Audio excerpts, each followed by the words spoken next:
சரி, அவரு ஜோசப் விஜய்னு பாஜகக்காரங்க சொல்றாங்க. ஆமா, அவர்தான் பிரைஸ் எல்லாம் போட்டு ஒரு லெட்டர் படி வெளியிட்டாரு. பிறகு மறைக்கணுங்க. என்ன மறைக்கிறாங்கன்னு கேக்குறேன். அவங்க கிறிஸ்டியானிட்டி பக்கத்துல வந்தா இந்துக்கள் வராம பெறக்கூடாது வாய்ப்பு இருக்குல்ல. இந்த பிஜேபி காரங்களாம் சொல்லி இவர் கிறிஸ்தவர் சொல்லி முத்திர குத்து. ஏங்க நாங்களே இந்த 35% கிறிஸ்தவரும் இவருடைய ரசிகர் வந்தா வெற்றிங்க. நீங்க என்ன கால்குலேஷன் போடுறீங்க? 35% முஸ்லீம் வரவே மாட்டான், எழுதி வச்சிருங்க.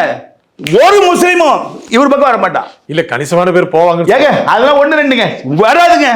அவர் தலைகளை மண்டி எட்டு பாக்கட்டு முஸ்லீம் அவெல்லாம் பிஜேபி வந்துடக்கூடாது. பிஜேபி வந்துடும். எங்களுக்கு திமுக எங்களுக்கு நல்லதே செய்யல.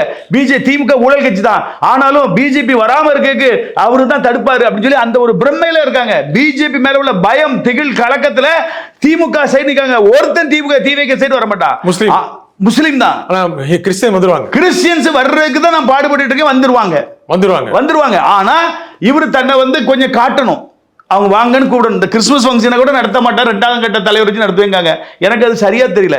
அப்புறம் இன்னொருத்தர் சொல்றாங்க அவர் கட்சி ஆரம்பிச்சோடனே முஸ்லீம்ல போய் கஞ்சி குடிச்சாரு, ஆனா கிறிஸ்டியன் கிறிஸ்துமஸை கொண்டாடவே இல்லை அப்படின்னு நேற்று ஒருத்தர் என்கிட்ட பேட்டி எடுக்காரு.